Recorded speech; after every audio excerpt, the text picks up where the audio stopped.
Okay, folks, welcome back. I am ready to start painting or sketching and then painting my complementary color scheme painting. I have my materials here. I've got my paints, I've got my palette, I've got my brushes, I've got my water container, paper towel. I'll need those in a moment when I do the painting. First, I'll need to do the sketching, so I'll need a pencil, an eraser, maybe a pencil sharpener, and then my image to look at. When we get to painting, I'm going to need this in front of me, but I can kind of put it to the side for now. In fact, I'll scoot all my materials so I have some room to sketch. Okay, and then I'm going to go ahead and sketch this onto my final paper. I can decide again if I want it to be horizontal or vertical. I'm going to go ahead and do vertical. If you want a few more sketching techniques, you can go back to the video on the brainstorming sheet, but I'll just do this pretty quickly here.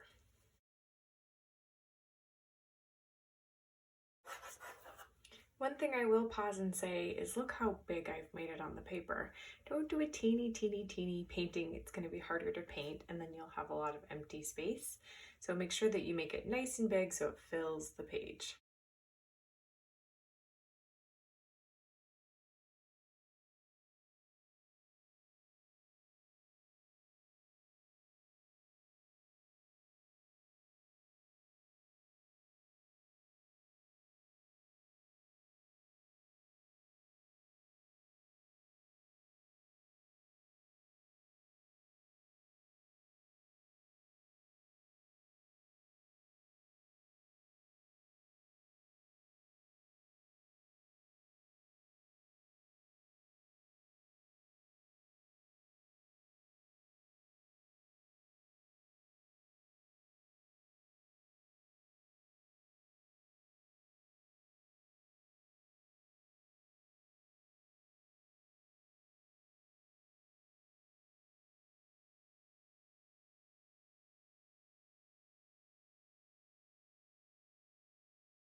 Okay, so I have my picture drawn. I added a cast shadow, and I like the way it fills the space. I can adjust it if I want. I can even add more leaves. It's kind of up to me. You're the artist, so you get to decide what you want it to look like. I've taken my kneaded eraser and I've cleaned up a lot of my sketch marks and smudges. We are going to paint over it, so it's okay if there are some of them. You just don't want a ton because you can't erase them once you've started to paint. All right, so now I'm going to make sure I have my brainstorming sheet in front of me or visible so I can remember which colors go where. And it's time to start mixing my paints. I'm going to do yellow, green, and blue, violet. So here I go with my palette. Looks like I didn't quite clean that. Oops. I'll do better next time. Remember to open it. You put your thumb here, grab the tab, and it should open like that. This can become a surface that you can mix on as well. I'm going to start by mixing my colors. So we've got our primary colors. I'm going to need those, and I might actually use a little bit of black and white. That's totally fine as long as it's mostly your complementary colors. Okay, so I'm going to need a red violet. Get out my red here. And I'm going to need a lot of yellow. Actually going to do two different wells and I'll tell you why. just a second. And I'm gonna need blue for both the yellow green and for the red violet. So same thing, I'll put some in each well. That might be too much color. I realize now that I did a lot. So it's better to add a little and then keep adding than to add too much to begin with. You'll get a sense for how much color you need, but that might have been a little bit of overkill, just heads up. Okay, so the first thing I'm going to do is I'm going to mix my color. So I'm going to mix a yellow green. Now I think I'm going to make my yellow green in one of the pools here, and then I'll make my red violet in another one of the pools, or they're actually called wells here. So I'll go ahead and do that. I want to make sure I have a color wheel to double check that my colors are accurate. So let me grab my color wheel. Okay, your color wheel looks a little different than mine, but this one will work just fine. So I'm gonna grab a nice big brush for mixing, make sure it's workable. There's no gum arabic in it still. And I'm going to start by trying to make my yellow green. Remember that yellow is a really powerful color and blue is a little bit more passive. So I'm gonna start with a lot of yellow. I want to make a big batch because I don't want to have to try to match my color later and remix. And I'm going to scoop a little bit of this blue. Oops, let's take this blue and mix it in. Oh no, I can already see that that was way too much blue. Trust me when I say that blue is so much more dominant than yellow. However, I'm going to keep mixing. Sometimes you don't really know what it is until you give it a good stir. Okay, it's not too bad. That is a little greener than I want it, but it's actually not so far. So I'm actually going to grab some more yellow. Sometimes it helps to have another brush. I'm going to grab some more yellow and add it into this section. I might actually need a little bit more. Luckily, you guys will have bigger tubes of paint. Mine are kind of teeny tiny. Teeny tiny. Okay, before I add that, I'm going to stir this. It's good to do this in steps. You don't want to go like, oh no, now it's too yellow. Oh no, no, it's too blue. Although sometimes that does happen. But I'll give it a good stir. Make sure we have a nice big batch of color. Okay, still a little bit greener than I want. So let's add some more yellow. Give it a good stir.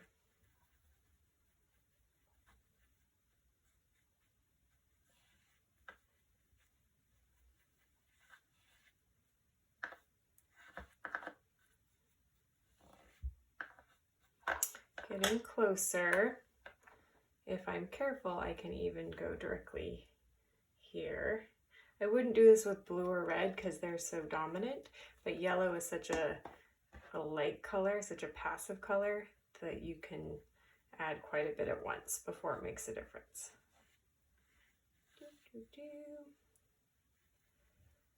Okay, we're getting there, getting closer. I like it.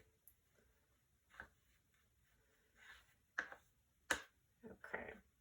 If I want to have a tint or a shade of this color, then I can also pull a little bit of it into this one and add some white. So I might want to have some tints of this color, so I'm actually just going to grab a little bit and put it right there. And then I'm going to add a hair of white. I'll want to use a different brush, so I don't have to keep rinsing my brush. Okay.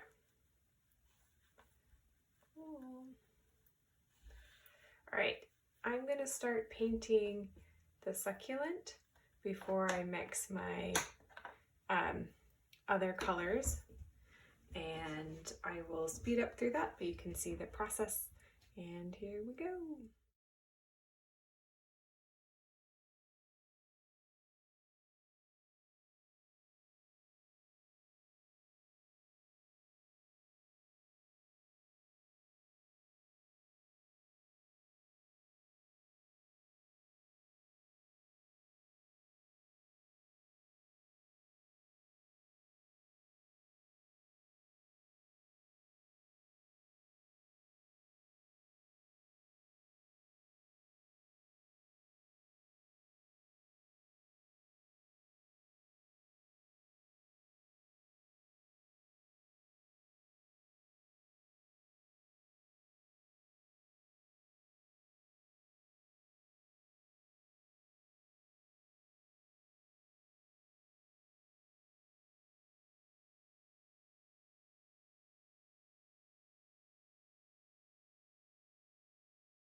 Okay, so I've painted most of the yellow green. I wanted to make a small note about how I'm painting. You probably noticed in the beginning that I'm not just coloring in the whole thing. If you do that, it can have a really flat feel, like a picture book illustration, and it won't feel as 3D. So I'm actually taking the time to paint each leaf. And I know that takes extra time, but it's gonna make it pop out and look more realistic. I like how it is. It does feel a little flat to me still. And if I look at my picture, I can see there are shadow areas and highlight areas. So I'm actually going to add some of that in. I have my highlight color mixed, and instead of adding black, which will kind of dull my picture, I am just going to add a little bit of blue to make a shadow color. And I'm going to go in and add some of those highlights and those shadows to my painting.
Okay, I'll stop.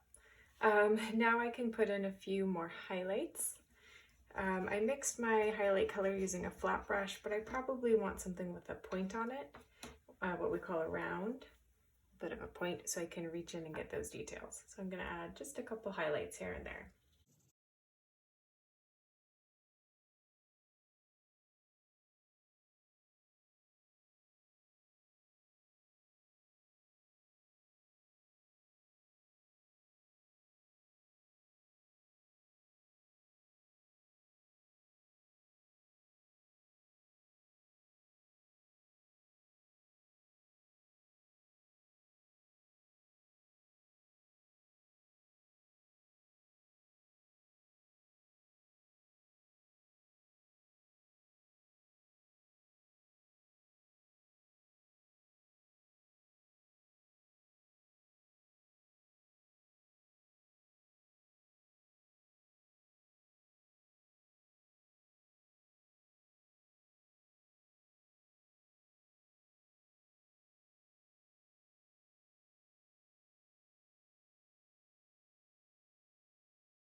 Okay, so you don't have to add highlights, but I wanted to show you how it could be done. Again, I could tinker with this all day, adding in more lights, adding in more darks. I'm going to force myself to stop, and now I'm going to mix up the colors for my flower pot and my background. Before I do the background colors, I'm going to clean my brushes really well, and then I'm going to get myself some fresh water so that I'm not contaminating my other color. Okay, I have some clean brushes. I can check if they still have pigment coming out on my paper towel. Then I need to clean them again. That's pretty good. All right, it's time to do my next color, which is red violet. I like to double check my notes so I don't accidentally mix the wrong color. I'm gonna make sure that I have my color wheel handy so I can double check. And then with a nice big brush, I'm going to mix up my red violet. Blue is a little bit more dominant than red, so I'm gonna start with my red, make sure I have a lot of red, and then I can add in a little bit of blue. So I'll pull some red into a well, and then I'm going to add a little scoop of blue and mix. Just realizing that I should have used that yellow instead of squeezing more out, but maybe I can get that back in the tube. Okay, this is still pretty red, so I'm going to need a little bit more blue. Add a little bit at a time, then give it a really good mix. Still pretty red. Getting closer. A little bit more blue. Now it's starting to look more violet.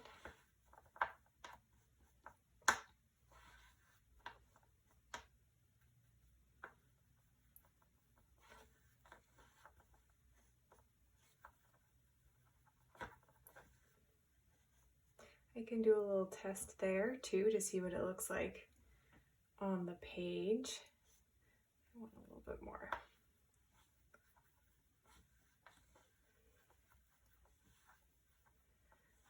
Okay, another name for red violet is maroon.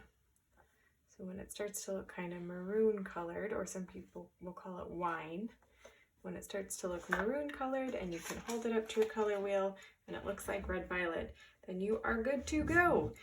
I'm going to paint around my flower pot for the background.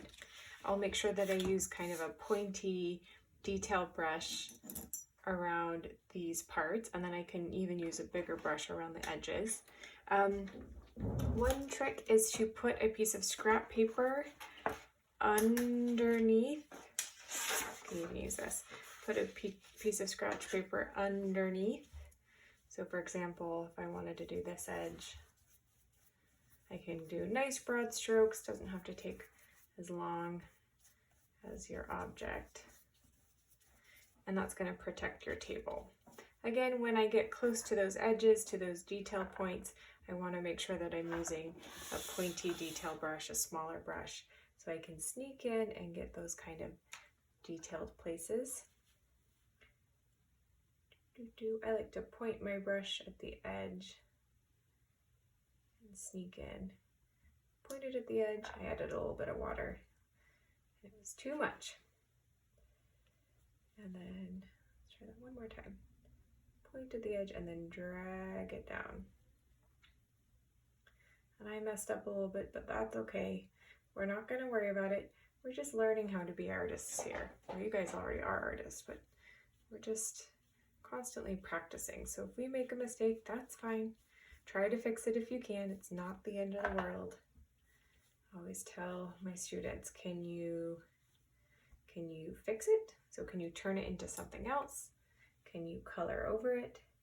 Can you step back and realize that maybe it was a happy accident, as Bob Ross used to say? Maybe it helped your picture. So I try not to panic when I make a mistake. I try to just kind of take a break, come back to it in a minute, and see, A, does it need to be fixed? And then B, how can I make it better? Okay, I'll fast forward as I fill in the background. Meet with you in a second. Okay, so I have my background painted. Now I want to do the flower pot, which is going to be also red violet. Got a little confused there. Also red violet, but I want it to be a little bit more red. So I'm mixing up some more. I used all of mine up. That's okay because this is going to be a slightly different color. I could add a little bit of white too if I wanted it to have kind of a shine on it. So maybe I'll make a little bit of a highlight color too. You don't have to do highlights and shadows. I just wanted to show you how in case that's something that you're interested in. And then I'll have this one be a little bit more blue and maybe add some black. So I'm going to go ahead and paint this now.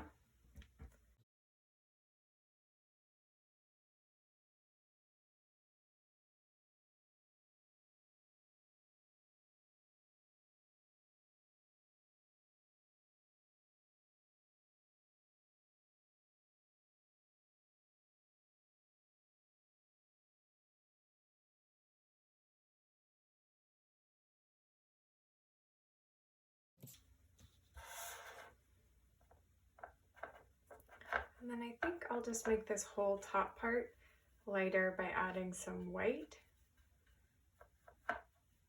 Just a hair lighter, and that will help to make it stand out from the bottom of the flower pot.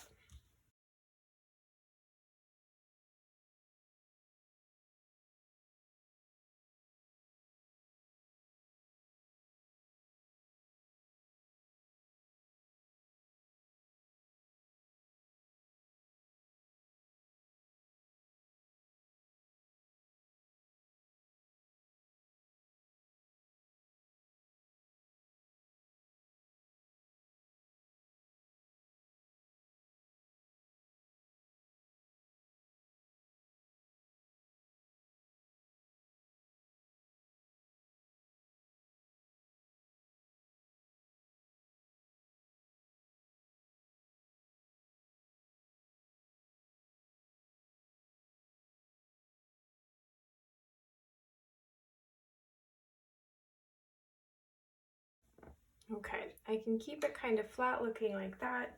I could make it 3D with highlights if I wanted. I could add a little highlight here on the edge of the flower pot. You can keep it more flat and design looking, that's fine. I'm just showing you a couple tricks if you wanted it to look more 3D. But either way is just fine. Okay, didn't do a very good job, so I might come back to that part. Okay, now for the shadow. I wanted this to be more blue. So taking my red violet, which I made a little extra red for the flower pot, I'm going to add in some blue. Still want it to be red violet. If it turns violet, then I've added too much blue. Oops. And then I also thought that maybe I would add a little bit of black. Let's make this more like a shadow. All right, so I put a little bit of black in the center, and I'm going to drag some of that into my color little by little, add a little, stir it in. Ooh, that's cool. It's a neat color. Okay, let me go ahead and do my shadow.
Okay, there we go. Yep, I have a picture that is mostly red-violet and mostly yellow-green. There's some parts that are a little bit darker, a little bit lighter, but if I look at this, I can see that they are complementary colors. Next thing I need to do, boy, I wish I hadn't wasted that yellow, but oh well, learn from my mistakes.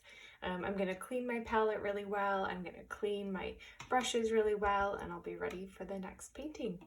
All right, take a quality photo. Go ahead and look at the examples of how to take a quality photo, their instructions with each assignment, and then turn it in. Talk to you soon.